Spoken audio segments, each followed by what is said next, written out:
Hello and welcome to the garden. It's wonderful to have you here, especially as today we're going to be talking about something very close to my heart. How to make the most of your own green space, no matter how big or small. Now, gardening is all about nurturing, about understanding the rhythms of the natural world and working with them to create something truly beautiful. It's about getting your hands dirty, yes, but also about using your mind, observing and responding to the needs of your plants. So, whether you're a seasoned gardener or just starting out, I hope you'll find something in this video to inspire you. Now, let's talk about pruning. Often misunderstood, but absolutely vital for healthy plants. You see, pruning isn't about simply chopping bits off willy-nilly. It's about understanding the structure of your plants, encouraging new growth, and removing anything that's dead, diseased, or simply in the way. Take roses, for example. A good prune in late winter, cutting back to strong outward-facing buds, will reward you with a magnificent display come summer.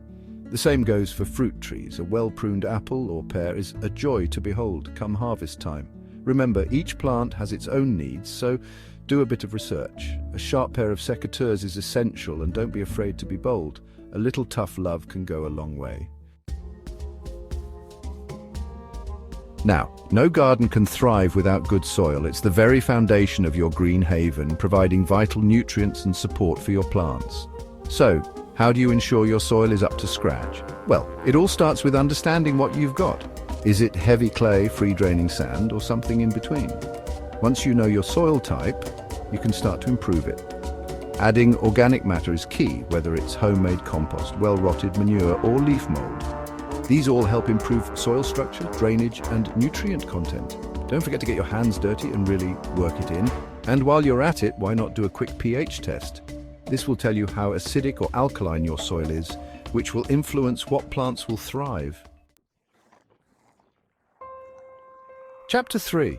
Gardening is a dance with the seasons, each one offering its own unique opportunities. Spring, of course, is a time of renewal when the soil warms and the sap starts to rise. This is the perfect time to sow seeds directly into the ground or to plant out tender seedlings that have been started off indoors. Think vibrant poppies, delicate cosmos, and fragrant sweet peas. As spring gives way to summer, it's time to think about planting out more established plants such as tomatoes, cucumbers, and courgettes. Autumn brings cooler temperatures, ideal for planting spring-flowering bulbs like daffodils and tulips. And don't forget about winter. Many hardy vegetables, such as kale and chard, can be sown directly into the ground, providing welcome color and flavor throughout the colder months. Chapter 4. Now, no gardener welcomes unwanted guests, and by that, I mean pests. But before you reach for the chemical sprays, remember that a healthy garden full of biodiversity is its own best defense. Encourage natural predators, like ladybirds and lacewings, by providing them with suitable habitats, such as piles of logs or bundles of straw.